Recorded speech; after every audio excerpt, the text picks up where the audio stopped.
minutes. Thank you, Mr. Chairman, and thank you, Mr. Chao, for your time before the committee today. Last week, the President met with several representatives of the insurance industry to discuss solutions that may be possible in light of the healthcare.gov debacle.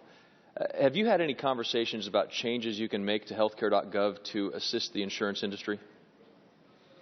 I think part of the strategy, I haven't spoken to the issuers myself or been part of those meetings, but I think that as part of the strategy under Jeff Zients is to improve the experience of consumers, but that involves key third parties that are also key to this equation of getting enrolled, and those are agents and brokers, and working with issuers to fix certain aspects of the systems to make it work better. So have you had any discussions then about providing insurance companies with the ability to directly enroll, or anybody in your agency department?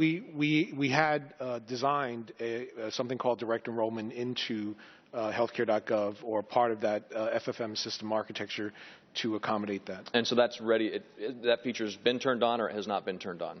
It was not working well initially, like many other things, but we have been performing fixes and optimizing it and working with issuers to get direct enrollment up. So have you had any discussions about giving insurers direct access to information on eligibility for subsidies? Only in terms of the result. There is a series of security yes. handoffs. All right. That's a yes, then? Yes. Okay. Thank you for that. Do you, going back to the question, the feature on the website, will that happen in the future then, to that question? Discussions about giving insurers direct access to information on eligibility for subsidies, do you believe that will happen in the future?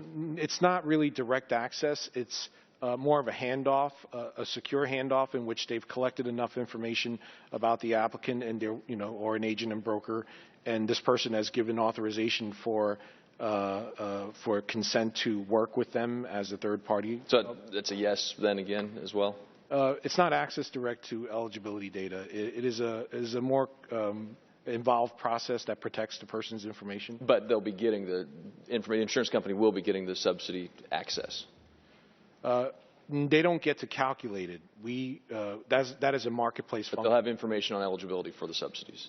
Direct access. Only as a result of the marketplace handling that data, not touching that eligibility data themselves. When the committee's been reviewing materials that indicates that some parts of healthcare.gov were not completed before the launch, as we've discussed here, what portion or percentage of the website remained to be created when you launched on October 1st?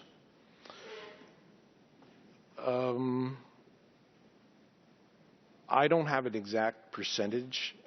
I think some of previous conversations when people ask about whether things were complete, I look at it in terms of overall marketplace systems. So you've never talked about what's complete, what's not complete, whether it's how much to go? I think there was a set of priority functions that needed to be in place. Like, for example, you had to authenticate an individual. That's a key function that had to. Well, how much do we have to build today still? I mean, what do we need to build? 50%, 40%, 30%? I think it's just an approximation. We're probably sitting somewhere between 60 and 70% because we still have to build the system. 60 or 70% that needs to be built still? Because we still have to build the payment systems to make payments to issuers in January. Let me get this correct. 60 to 70% of healthcare.gov still needs to be built. It's not really healthcare.gov. It's the federally facilitated marketplace. But the entire system that the American people are being required to rely upon.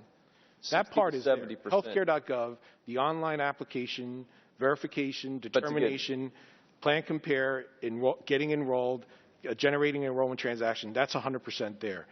What I'm talking about the entire system is 60 to 70% away from being complete. Yeah, there's the back office systems, the accounting systems, the payment systems, they still need to be. How, of those 60 to 70% of systems that are still being built, how are they going to be tested? You mean the remaining 30 to 40%?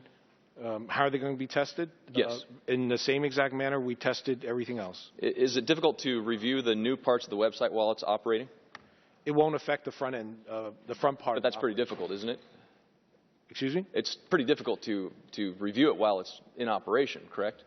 No, it doesn't involve the front part. Right, but where it's operating within. When we're trying to calculate a payment, derive a payment, do data matches on the back end, that doesn't affect the healthcare.gov operations. How long will you have to test those parts that you're building? They're on an ongoing basis, depends on their build schedule. So is it appropriate, given the performance of healthcare.gov where we're at right now, to launch any new applications or features without testing them heavily before they go live? We are testing.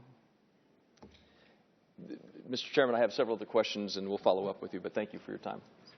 Thank you. Now recognize